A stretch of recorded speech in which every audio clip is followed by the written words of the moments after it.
Okay, someone was saying this is a lecture. It's not going to be a lecture, it's just going to be a few remarks about Barbara Cassin. And Marinette said some of the things that I was going to say. When I found this book, I thought it was really relevant to this theme. I think it's a very well written book, an interesting book. And ideally, we would have read the whole thing. But when I looked through the whole thing, I thought the last chapter was the most relevant. So I'm just going to say a little bit to you about her and about the earlier chapters. So the title is Nostalgia.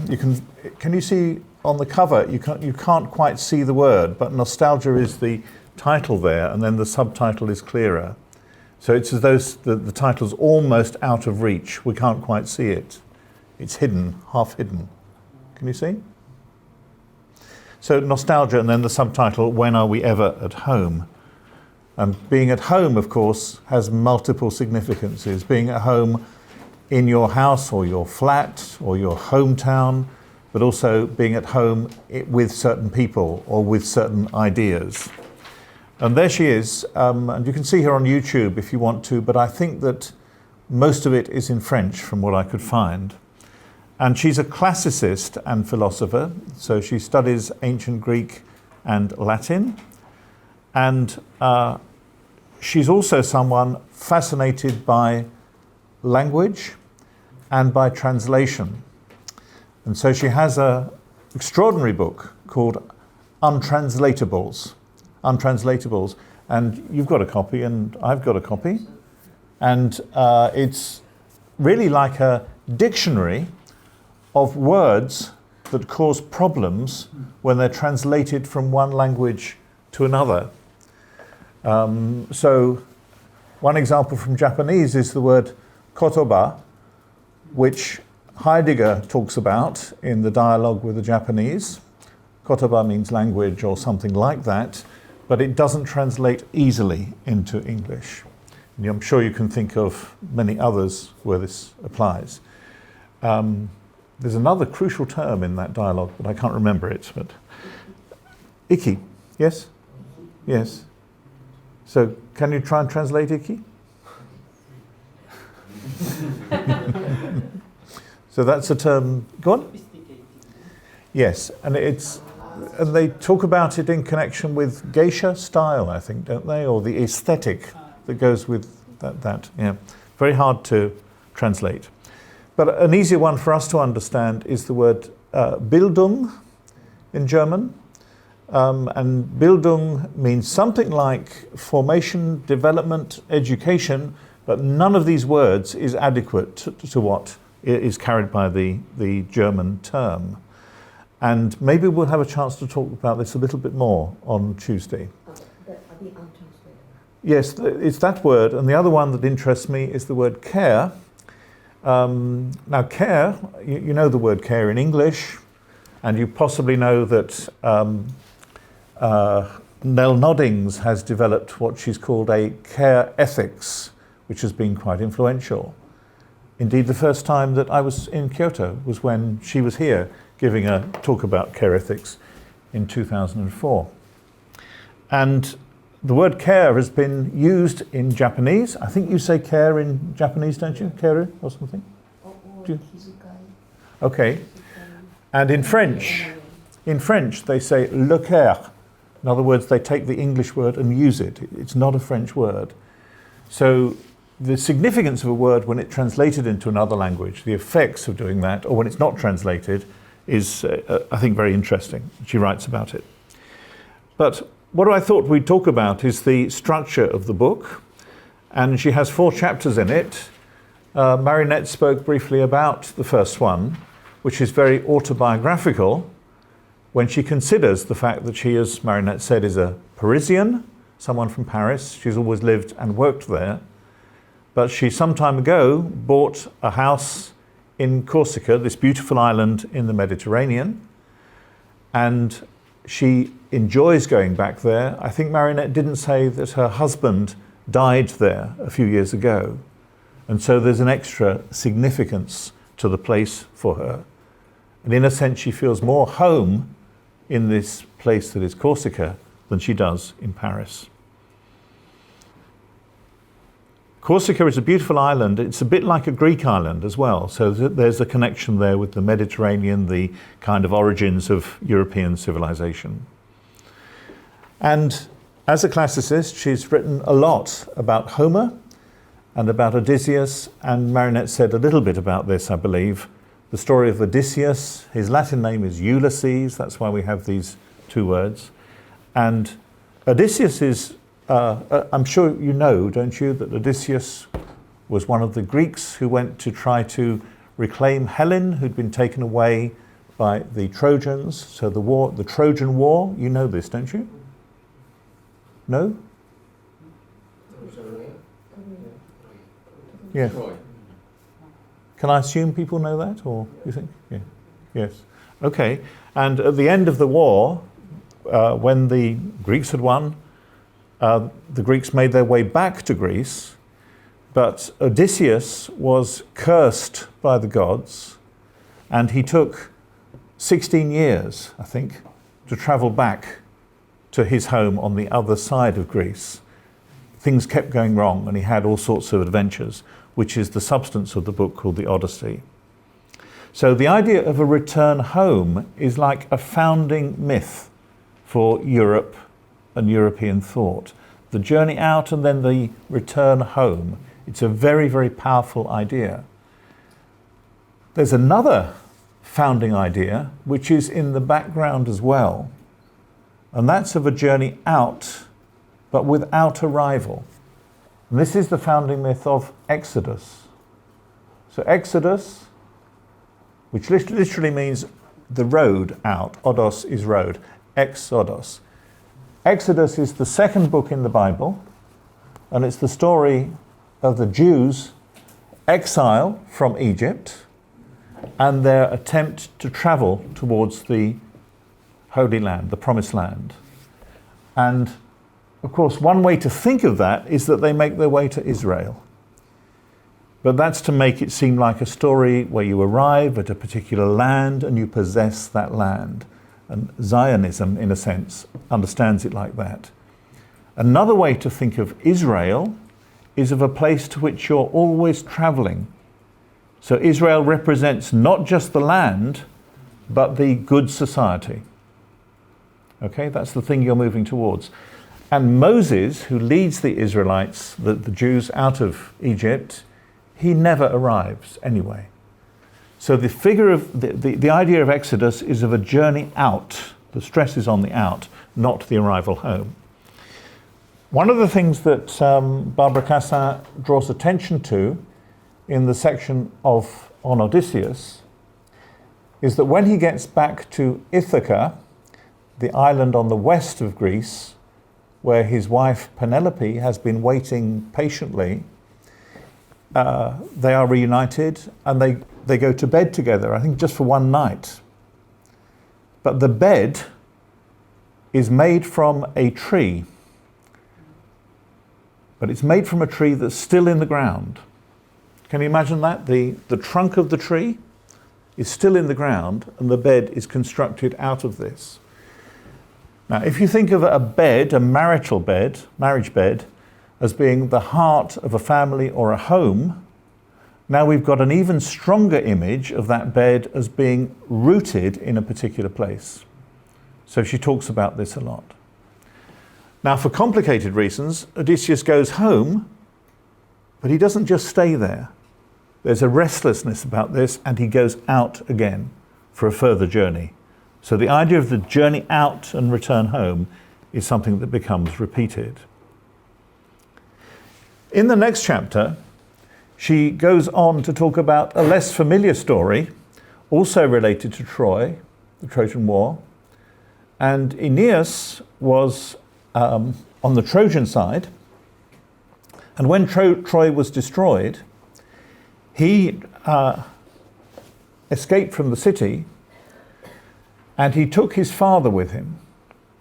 But his father was disabled, so he carried his father on his back in the story.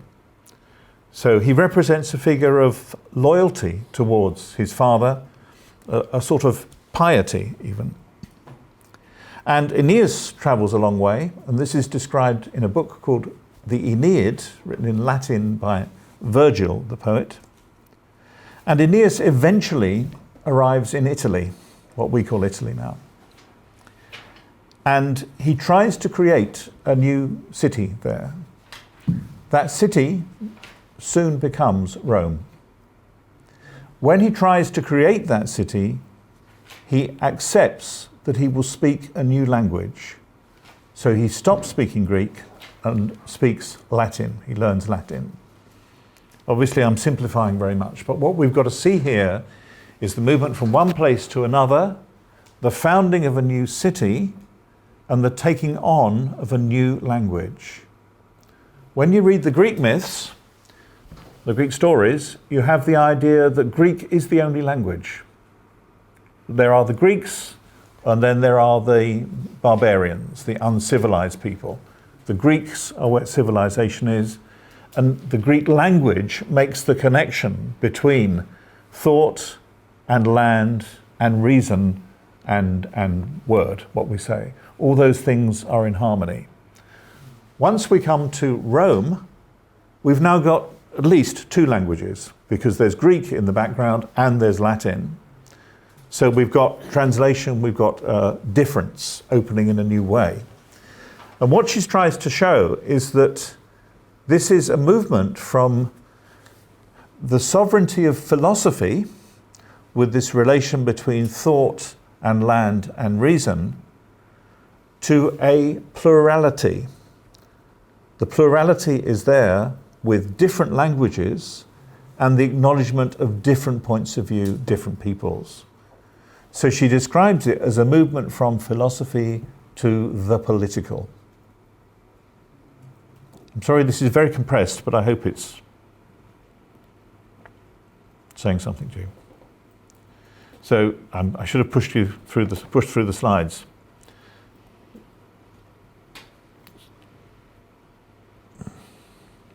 That's what I've just been saying then. Does anybody want to ask questions about that? Comment? Yes. Roman civilization, unlike Greek civilization, is based on the plurality of languages. But the whole point of the Aeneas and, Aeneid is that the Romans had a huge inferiority complex with regards to Greek culture. And so they had to invent this myth in order to justify their culture and the eventual conquest of Greece. So I'm not quite sure whether you can say, and Aeneas had to take on Latin. Otherwise, how could they justify? So again, this is just a myth being concocted by people who need a superior heritage. Who need a superior to relate to, like a lean-to culture? Well, yes, I mean, if they are going to conquer Greece, it's very difficult if you have an inferiority complex in terms of another culture. How do you take that culture? The only way to justify it somehow to create a myth. He had to take on Latin. Why would he?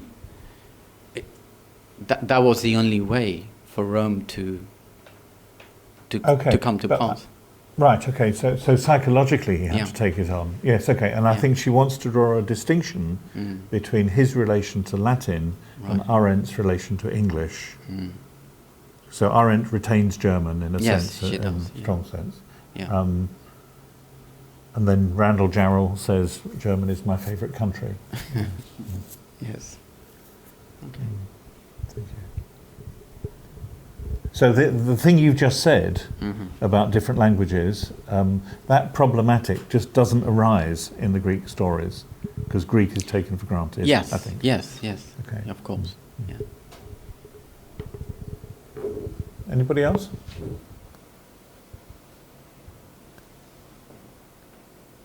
Perhaps some of what I said was implicit in the chapter you've read, but I actually found the one about Aeneas very interesting, I must say.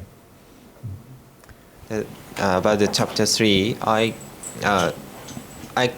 couldn't catch why from nostalgia to exile. So could you explain about that? Yes, I think it's difficult, so I'm not sure I can explain very well.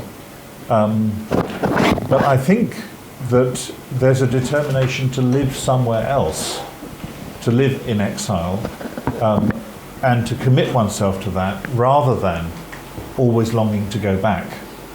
So I think Aeneas does not long to go back home, and it's not clear what going back could mean for him either. So Aeneas. Yes. Aeneas is moving was exile. It's exile because he's leaving the place where he has been. And never go back. Yes. I see. And he makes some new life from Rome in a very spectacular way. So in this context, the exile is in the not in the negative meaning. I think it's an equivocal term, and it's turned into something positive. No, I think it's not equivocal. Normally it's a negative idea, but he takes the negative experience and turns it into something positive. But I think that that direction goes to the opposite direction from what you said in the morning that in science it is better to have some kind of stability and fixed position, which is, you said, is a one way to be released from the state of anxiety. But what Ryota said is, his question is that does exile have some kind of positive sense? And Prof answers yes, in a way.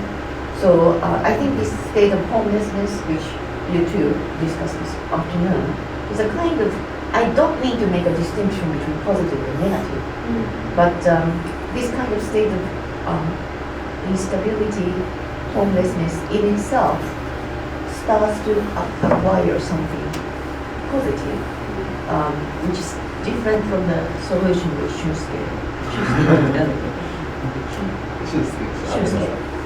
said in the morning. I think the implication in her text also is that it's not a matter of a harmony of different kinds of people. This is a situation in which people are arguing with one another, are in conflict over some things, but find a way to live with conflict.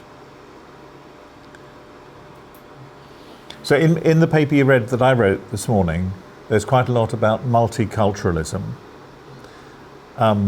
In certain ideas of multiculturalism, there is the idea that you've got people with different religious beliefs, different practices, different tastes and so on, but they live together in harmony where they share the same space, they do their own thing, they mix with one another, they exchange things and so on. So it's a very harmonious picture. The picture that she's talking about in connection with the political is where you accept that there are different points of view and different interests, and probably people who don't like each other very much. But you create structures in which that difference can survive, that people can live with that difference. So this is politics. You see the point? Yeah. In the Greek image, there's the suggestion that reason will see everything through. Reason is the way forward. Now it's more like negotiation. you find ways to live together. So, in summary, as a conclusion, you think that politics is a way of living, understanding different cultures. Politics by its nature means understanding different cultures or living together with different cultures. The second thing is closer to it. It's not a matter of understanding necessarily, it's accepting that there is a plurality of ways of being, ways of living, priorities. Accepting the plurality. Yes. And then, of course, sometimes ways of life will conflict, viewpoints will conflict, and people will not like one another. But in the political, as it's described here, the aim will be to find a way of coping with that. Not to deny that, not to make everyone the same, but to find a way of living with that difference and that conflict. But you think there is no, it's not especially needs to understand the difference within the structure of politics. Is it necessary to understand? To some point, I think, to some degree, I think it needs. I think there's a need. Well, but, all right. I think it's a good thing to try to understand what other people think. I'm sure she does as well. But to understand doesn't mean that you agree with the person. Sometimes when you understand them better, you disagree more. Because you realise how bad they are or how horrible their attitudes are, but you still have to live with them in some way. Yeah. I think what you are trying to point to is close to what Alison, you sort of criticize as recommendation. I'm not sure whether your position is to push toward the position of recommendation, but I wonder if you want to see something like the state of recognition is necessary in the process of understanding. Whereas what Alison and Paul says is that recognition is not necessarily the sole solution to the problem. Yeah, so I think in that meaning, without understanding the languages, people can participate in the society within the structure of politics. Without understanding the languages? Languages, because recognition, in this context, recognition means understanding the languages, I can say. I think I can say. Not. Well, I don't know why you would say that. I mean, there are lots of ways you can recognise somebody without understanding their language. But if there's to be a society where people live together, there must be means of interaction. That won't necessarily mean they can all speak the same language, but they will trade, for example, or cooperate in some ways. Okay, thank you.